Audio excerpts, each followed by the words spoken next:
राधे राधे दोस्तों। इस संसार में देखने के लिए बहुत सारे खूबसूरत स्थान हैं, पर सबसे खूबसूरत जगह है बंद आँखों से अपने भीतर देखना। आइए हम कहानी के माध्यम से समझाते हैं। यह कहानी एक छोटे से गांव की एक छोटे से लड़के की है जिसका नाम अर्जुन था। अर्जुन गांव में सबसे सुंदर स्थान के बारे में सुना करता था।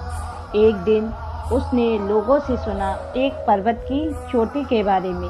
पर्वत की चोटी गांव से कई किलोमीटर दूर थी। वहां पहुंचना बहुत मुश्किल था क्योंकि रास्ता बेहद खतरनाक था। एक दिन अर्जुन ने अपने दोस्तों से कहा, मैं पर्वत की चोटी पर जाना चाहता हूं, मुझे वहां का दृश्य देखना है। उसके दोस्त चिंतित हो गए और कहा, पर्वत की चोटी पर पहुंचना बहुत खतरनाक है, तुम खुद को खतरे में डालना चाहते हो क्या?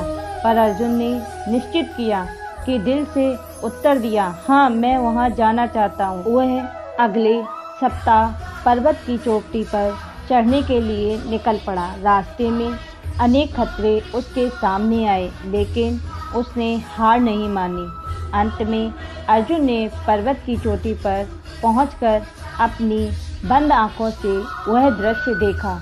वह दृश्य उसके लिए बहुत अच्छा दृश्य था। पहाड़ों में सुनहरी चोटी, हरियाली से भरी घाटियाँ और आकाश में तैरते हुए पक्षियों का दृश्य उसके दिल को छू लिया। अर्जुन ने बंद आँखों से अपने भीतर देखने की अनमोल बात सीख ली। वह समझ गया सबसे खूबसूरत जगह वास्तव में हमारे अंदर होती है, हमारी आत्मा में।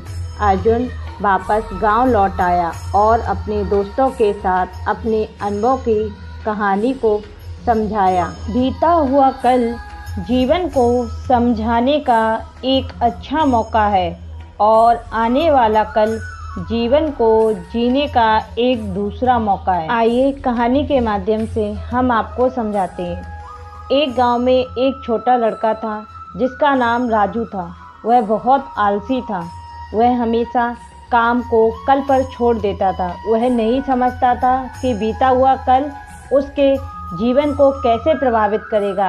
एक दिन राजू की दादी ने राजू को एक कहानी सुनाई। वह कहानी थी एक छोटी सी चिड़िया गुल्लू की, जिसने बीते कल की बजाय आने वाले कल के लिए जीने का निर्णय लिया। गुल्लू ने समझा कि वह अपने कल को बेहतर बना सकता है और उसने इसके लिए मेहनत की। राजू ने दादी से सीखा, कल जीवन को समझने का अच्छा मौका है और आने वाला कल जीवन को जीने का दूसरा मौका है। उसने तय किया वह अपने कामों को अब अच्छे तरीके से करेगा और बीते हुए कल से सीखेगा, आने वाले कल को बेहतर बनाएगा। राजू ने अपनी आलसी आदतों को छोड़ दिया और मेहनत करने लगा। उसने देखा कि उसका जीवन बदल गया है और वह अपने सपनों को पूरा करने के करीब पहुंच गया है। इस कहानी से हमें यह सीख मिलती है कि हमें अपने बीते हुए कल से सीखना चाहिए और आने वाले कल के लिए तैयार रहना चाहिए। बीता हुआ कल हमारे जीवन का हिस्सा है जिसे हम सही तरीके से समझना चाहिए। मनुष्य जन्म लेता है तो उसके पास सांसें तो होती हैं पर कोई नाम नहीं होता। जब मृत्यु होती है तो उसके पास नाम तो होता है पर सांसें नहीं होती। इसी सांस और नाम के बीच की यात्रा को जीवन कहते हैं। ना किसी के अभाव में जियो, ना किसी के प्रभाव में जियो। यह जिंदगी है, आपके अपने स्वभाव में जियो। आइए आप इसे हम एक कहानी के माध्यम से समझाते हैं। यह कहानी एक ऐसे आदमी की है जिसने जीवन के महत्वपूर्ण सवालों का सामना किया था। उसका नाम आर्यन था। आर्यन के जीवन की शुरुआत सांसों के साथ हुई थी। उसके माता पिता ने उसका नाम रखा था और वह धीरे धीरे बड़ा होने लगा।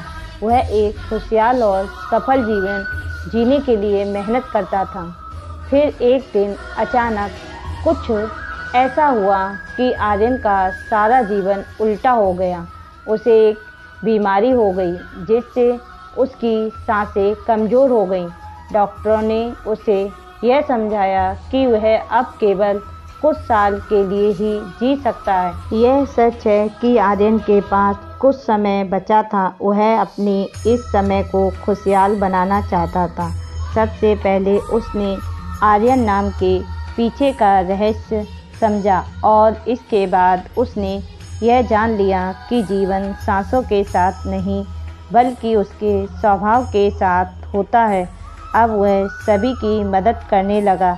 उसने यह समझ लिया था कि ज़िंदगी में कभी किसी न किसी समस्या का सामना करना पड़ता है, इसलिए वह अपना जीवन खुशी के साथ बिताने लगा।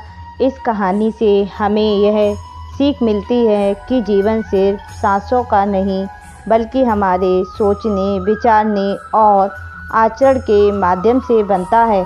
हमें अपने स्वभाव में जीने की कोशिश करनी चाहिए और दूसरों के साथ सहयोग करके अपने जीवन को महत्वपूर्ण बना सकते हैं। अगर आपको हमारी कहानी पसंद आई हो तो आप हमारे चैनल को लाइक करें, सब्सक्राइब करें, शेयर करें, कमेंट करें और कमेंट बॉक्स में लिखें जय श्री कृष्ण।